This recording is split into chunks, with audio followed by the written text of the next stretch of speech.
चलिए दोस्तों, तो आज की इस वीडियो में हम प्रश्नावली 15.1 का क्वेश्चन नंबर फर्स्ट और सेकंड को सॉल्व करते हैं। तो इससे पहले की वीडियो में हमने बाकी के 14 चैप्टर तक सॉल्व कर रखा है। तो अगर आपने वो वीडियोस नहीं देखी हैं तो मेरे प्लेलिस्ट में जाकर आप एक बार वो वीडियोस देखकर क्वेश्चनों के सॉल्यूशन देख सकते हैं।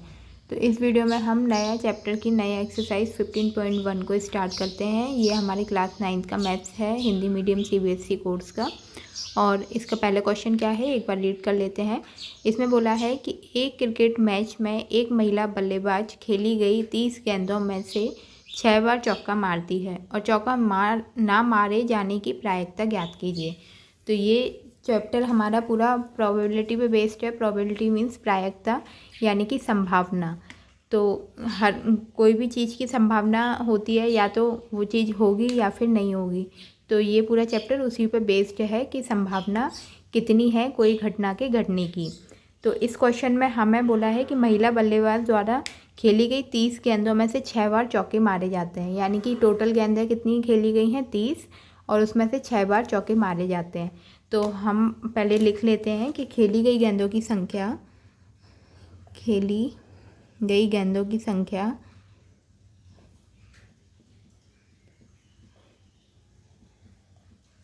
बराबर 30 है,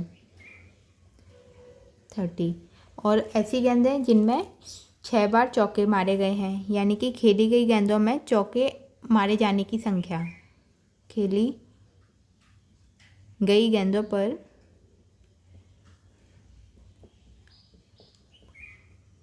चौका मारे जाने की संख्या।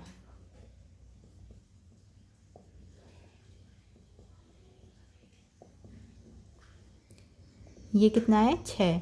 अब हमसे पूछा है कि चौका ना आने की संभावना, ना आने की संख्या कितनी है। तो इधर लिखेंगे खेली गई गेंदों पर चौका ना आने की संख्या,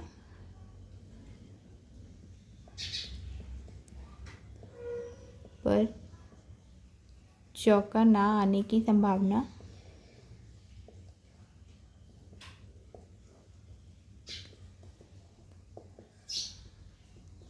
तो टोटल हमने 30 गेंदें डाली जिनमें से 6 में चौके आ गए। तो ना आने के लिए क्या हो गया, बाकी बची हुई गेंदों पर नहीं आए होंगे चौके, यानी कि 30 में से 6 को माइनस कर देंगे। तो 30 - 6 कर देंगे तो ये आ गया 24। अब हमें प्रोबेबिलिटी किसकी निकालनी है, ऐसी गेंदें जिनमें चौका ना आया हो। तो हम इधर लिख देंगे, प्रोबेबिलिटी के लिए P का साइन यूज़ करते हैं। तो P, और फिर इधर लिख देंगे कि क्या घटना है हमारी, चौका ना मारने की प्रोबेबिलिटी हम निकाल लें चौका ना मारने की। तो इसका फॉर्मूला हो जाएगा कि खेली गई गेंदों पर चौका ना आने की संख्या और बटे में खेली गई गेंदों की संख्या। तो इधर लिख देंगे खेली गई गेंदों पर चौका ना आने की संख्या,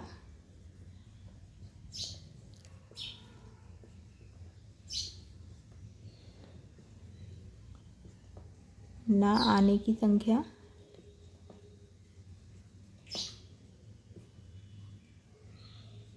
और बटे में हो जाएगा कुल गेंदों की संख्या, कुल गेंदों की संख्या। बस अब वैल्यू रख देंगे। ना आने के लिए 24 गेंदें थी और 30 गेंदें टोटल थी। तो ये 2 के पहाड़े से कट रहे हैं, 2 से काट लो या फिर 6 के पहाड़े में भी आ रहे हैं। तो ये 6 चौक 24 और 6 पंजे 30, यानी कि 4/5 इसकी प्रोबेबिलिटी है। ये इसका आंसर आ गया। ये हमारा पहला क्वेश्चन कंप्लीट हुआ। अब सेकंड क्वेश्चन देख लेते हैं।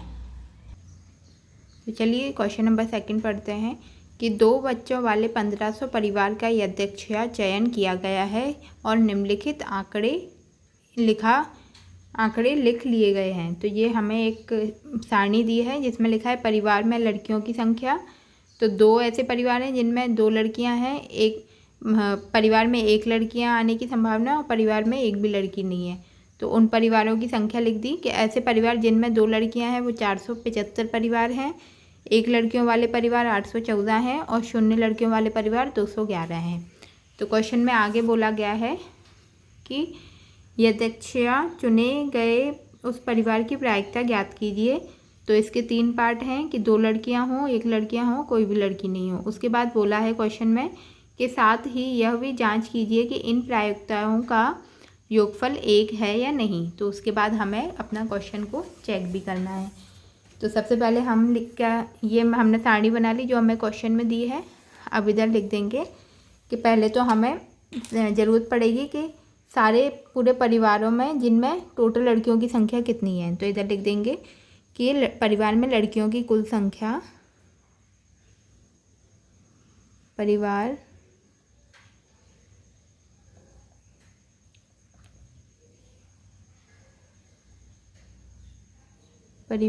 में लड़कियों की कुल संख्या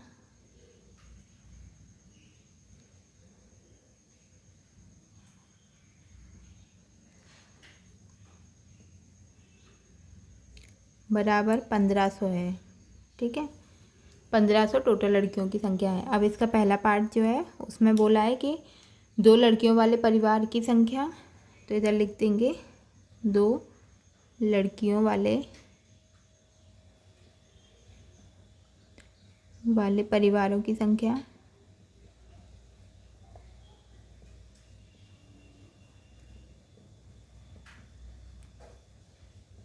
तो ऐसे परिवार हैं 475।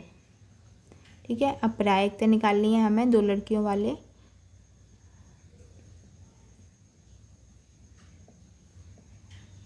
परिवार की।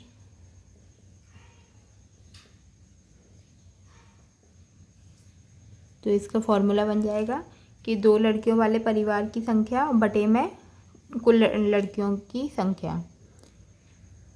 2 लड़कियों वाले परिवार की संख्या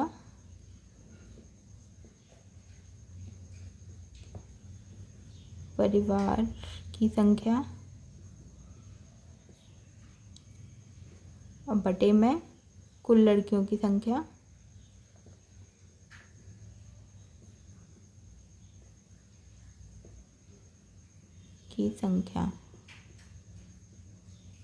तो 2 लड़कियों वाले 475 हैं और कुल लड़कियों की 1500 है संख्या। तो ये तो हमारा फर्स्ट पार्ट हो गया। अब इसका सेकंड पार्ट करते हैं। ऐसे परिवार जिनमें एक लड़की हो, तो इन परिवारों की संख्या है 814। सेम ऐसे ही लिखेंगे, बस 2 की जगह 1 आ जाएगा। तो 1 लड़कियों वाले परिवार की संख्या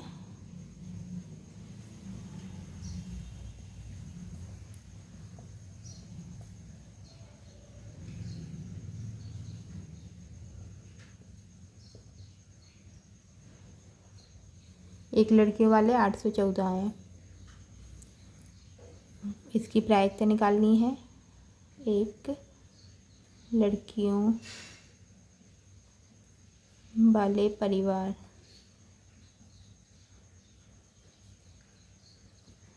तो इसका सूत्र बन जाएगा 1 लड़कियों वाले परिवार की संख्या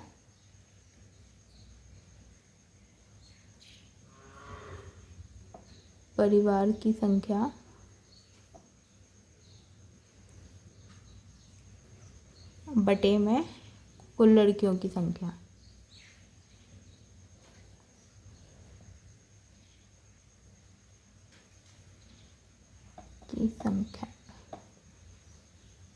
तो ये हो जाएगा 814/1500।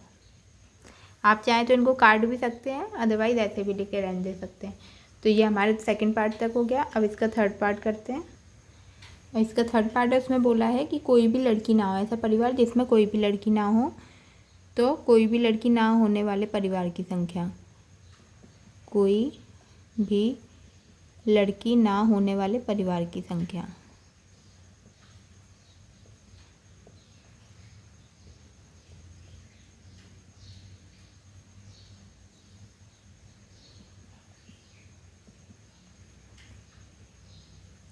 तो ऐसे परिवार क्या हैं 211।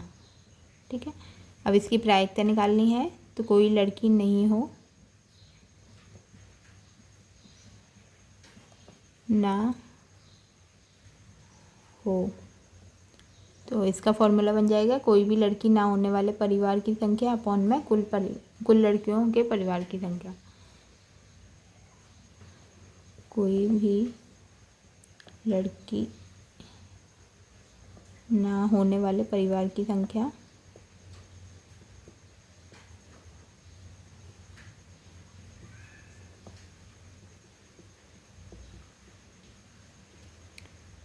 बटे में कुल लड़कियों की संख्या।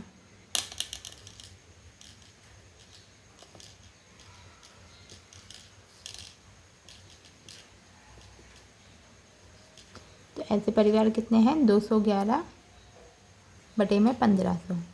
तो ये हमारे थर्ड का आंसर आ गया। अब आखिरी में पूछा है कि हमें ये चेक करना है प्रायिकता का कि इसका योगफल 1 आ रहा है या नहीं। अगर 1 आ रहा है तो मतलब हमारा जो कैलकुलेशन है वो सही जा रही है।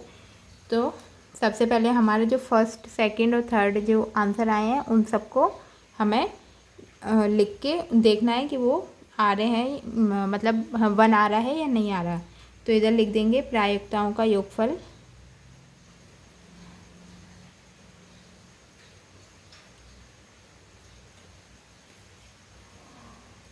इधर लिख देंगे प्रश्नानुसार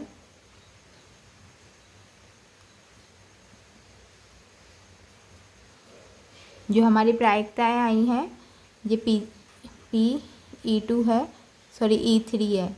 जो हमारा फर्स्ट और सेकंड आया है उनको हम E2 और E1 नाम दे देंगे। तो इधर लिख देंगे PE1 plus PE2 plus PE3। तो सबसे पहले का आंसर आ रहा था 475 बट अपॉन 1500 प्लस दूसरे का आ रहा था 814 अपॉन 1500 प्लस तीसरे का आ रहा है 211 अपॉन 1500। इन सब का एलसीएम निकाल देंगे। नीचे का सबका सेम है तो एलसीएम आ जाएगा 1500। और फिर जब नीचे का तीनों का सेम है तो ऊपर वाली संख्या भी एज इट इज़ आ जाएगी, प्लस 814 प्लस 211। तो ये हमारा टोटल इनका 1500 ही आएगा और नीचे भी 1500 है, ये आपस में कट जाएगा। तो आंसर आ रहा है 1। मतलब हमारा क्वेश्चन सही है। अगर 1 नहीं आता तो मतलब कुछ ना कुछ हमारे कैलकुलेशन में गड़बड़ हो रही है। तो यहाँ पर हमारा इसका सेकंड क्वेश्चन भी कंप्लीट होता है। तो इस वीडियो में हमने इसका फर्स्ट और सेकंड पार्ट कंप्लीट कर लिया। आगे की वीडियो में आगे के क्वेश्चनों को सॉल्व करेंगे। जब तक अगर आप वीडियो पहली बार देख रहे हैं तो चैनल को सब्सक्राइब ज़रूर करें, जिससे आने वाले वीडियोज़ के भी नोटिफिकेशन आपको मिलते रहेंगे। और वीडियो देखने के लिए बहुत बहुत धन्यवाद।